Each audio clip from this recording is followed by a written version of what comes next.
Bharatiya Janata party और उसके नेताओं ने उत्तर प्रदेश को बर्बाद करने का बीड़ा उठा लिया है। यूपी को बर्बाद करना उनका संकल्प हो गया है, उनका लक्ष्य हो गया है। कभी मुजफ्फरनगर के दंगे, कभी अलीगढ़ के दंगे, कभी बहराइच के दंगे और अभी संभल के दंगे। बीजेपी आपको ना तो रोजगार दे सकती है, ना महंगाई से राहत, और ना ही आपके बच्चों के लिए स्कूल और अस्पताल बना सकती है। वो सिर्फ दंगे दे सकती है, झगड़े दे सकती है, फसाद दे सकती है। यही काम पूरे देश में कर रहे हैं और यूपी को खास तौर से दंगे फसाद का अड्डा बना दिया है भारतीय जनता पार्टी के लोगों ने। संभल में जो कुछ हुआ ये गहरी साजिश का हिस्सा है। और ऐसा मैं क्यों कह रहा हूं, ध्यान से बातों को सुनिएगा। अचानक 19 तारीख को दिल्ली से 2 वकील जाते हैं संभल में, जिला की अदालत में वहां पर याचिका दाखिल करते हैं। उस याचिका में मिनिस्ट्री ऑफ होम अफेयर्स को पार्टी बनाया जाता है, कल्चरल मिनिस्ट्री को पार्टी बनाया जाता है, एएसआई के 2 अलग अलग विभागों को, अधिकारियों को पार्टी बनाया जाता है, डीएम को पार्टी बनाया जाता है, मस्जिद की कमेटी को पार्टी बनाया जाता है। ध्यान से सुनिएगा, इतने लोगों को पार्टी बनाया जाता है। आप जानते हैं न्याय की एक प्रक्रिया होती है। कोई याचिका दाखिल होती है, किसी के खिलाफ होती है, कोई पार्टी होता है तो उनको एक सामान्य सा नोटिस जाता है कि इस मसले पर आपका क्या कहना है, आपके क्या विचार हैं। बगैर दूसरे पक्ष को सुने हुए, बगैर किसी के वकील को सुने हुए 4 बजे ऑर्डर कर दिया जाता है कि सर्वे किया जाए, उस जामा मस्जिद का सर्वे किया जाए। 4 बजे ऑर्डर होता है। ध्यान से सुनिएगा, 10 से लेके 5 तक कानून के मुताबिक कोई सर्वे हो सकता है, उसके ना पहले ना उसके बाद। डीएम साहब होम मिनिस्ट्री के लिए, कल्चरल मिनिस्ट्री के लिए, एएसआई के लिए एक वकील भी नियुक्त कर देते हैं, जामा मस्जिद की कमेटी को नोटिस भी दे देते हैं। 19 तारीख को 6:30 बजे पहुंच के सर्वे किया जाता है। 2-2.5 घंटे 3 घंटे तक सर्वे होता है।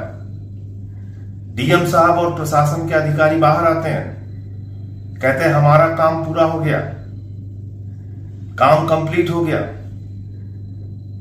उसके बाद वहां से वो लोग चले जाते हैं। ना कोई दंगा होता है, ना कोई फसाद होता है, ना कोई झगड़ा होता है। भाजपाई बौखला जाते हैं। मोदी जी को लगता है, अमित शाह को लगता है, योगी जी को लगता है, बीजेपी वालों को लगता है, अरे हम तो अपने मकसद में कामयाब ही नहीं हुए, दंगा तो हुआ नहीं, फसाद तो हुआ नहीं, यूपी तो बर्बाद हुआ नहीं, कुछ आगजनी तो हुई नहीं, बहराइच में हमने कोशिश की वो फेल हो गए, संभल में भी फेल हो गए। तो इन्होंने एक नया नाटक किया। 19 को सर्वे कहा पूरा हो गया, 24 तारीख को सुबह फिर से 6:30 बजे, 10 से 5 नहीं, 6:30 बजे सुबह नारे लगाते हुए सर्वे कराने के लिए प्रशासन पहुंचता है और उसके बाद वहां माहौल बिगड़ता है।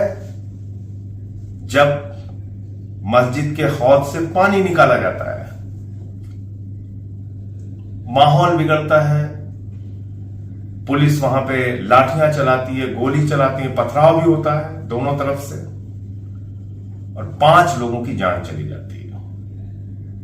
ये कैसे हुआ, मैं पूछना चाहता हूं। अगर 19 तारीख को सर्वे पूरा हो गया था तो 24 का सर्वे डीएम के आदेश पे कैसे हुआ? जब 19 तारीख के सर्वे के बाद अगली सुनवाई के लिए कोर्ट ने तारीख 29 की दी थी और अगर सर्वे से कोई पक्ष संतुष्ट नहीं था तो उसके बारे में दोबारा सर्वे करने का आदेश भी न्यायालय दे सकता था, तो 24 तारीख को डीएम के आदेश पे दोबारा सर्वे कैसे हुआ?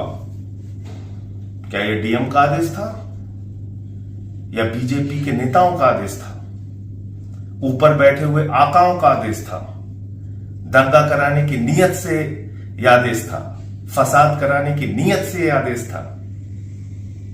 मैं यूपी के नौजवानों से कहना चाहता हूं, अपने बेरोजगार भाइयों से कहना चाहता हूं, ये भाजपा तुमको कोई भविष्य नहीं दे सकती। ये तुमको धर्म के नाम पे झगड़े करा सकती है और अपने बेटों को दुबई के शेखों के साथ हजारों करोड़ का धंधा करवाती है।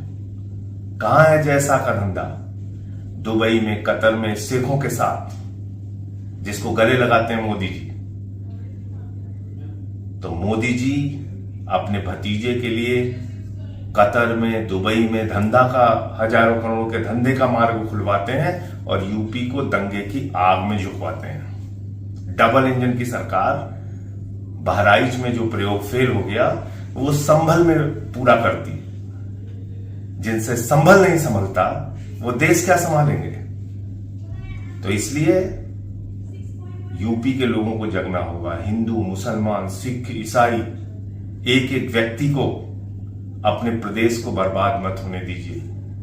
आइए हम सब मिलके भाईचारे के साथ, एक साथ, एकता के साथ, शांति के साथ सरकार से सवाल पूछें अपने मुद्दों पर, रोजगार पे, स्कूल पे, अस्पताल पे, किसान के सवाल पे, महंगाई के सवाल पे। इस दंगे फसाद से हमको कुछ नहीं मिलने वाला। और मैं फिर दोहरा रहा हूं, ये भारतीय जनता पार्टी के आकाओं और बीजेपी के नेताओं की गहरी साजिश का हिस्सा है संभल का दंगा। ये पूरा प्रकरण है। अब आपको समझ में आ गया होगा कि किस तरीके से ये दोबारा सर्वे करा के दंगा कराया गया, फसाद कराया गया, गुंडागर्दी कराई गई और 5 लोगों को गोलियों से भून दिया गया। इस पूरे मामले में हाई कोर्ट की निगरानी में मामले की जांच होनी चाहिए और जो भी लोग इसके लिए दोषी हैं, चाहे वो जनता का व्यक्ति हो या पुलिस प्रशासन का व्यक्ति हो या बीजेपी के आका हो, उनका चेहरा देश के सामने आना चाहिए और उनके खिलाफ सख्त से सख्त कार्रवाई होनी चाहिए। जय हिंद।